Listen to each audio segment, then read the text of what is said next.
വന്നിട്ടുണ്ടോ? ഈ കാഴ്ചകളൊക്കെ ഇവിടെ കാണാൻ പറ്റുള്ളൂ. ഉളാവണ്ടിയിൽ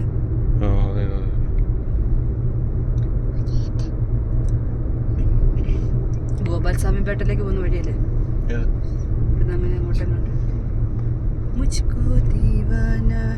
ആ തലവണ വേണ്ട പോലെ വെച്ചോട്ടോ. അവർക്ക് പറ്റുന്നില്ല.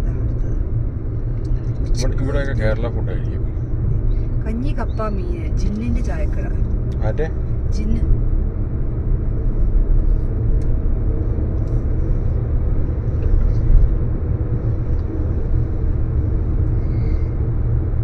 അവരെല്ലാരും കൂടെ അവിടെ വാചകം അടിച്ച് ആ ചേട്ടന്റെ കടയിൽ ചായ കുടിക്കുമ്പോൾ തൊട്ടപ്പുറത്തൊരു അലിബായുടെ ചായക്കട ഉണ്ടായിരുന്നു. അത്രക്കും കൂടി ഞമ്മന്റെ പരിപാടി നമ്മുടെ നാട്ടിൽ. അല്ല, അയാള് ഞമ്മനല്ല, ചായ കുടിക്കുന്നവര് ഫൂ പറിച്ച് വെച്ചേക്കുന്ന കേട്ടോ.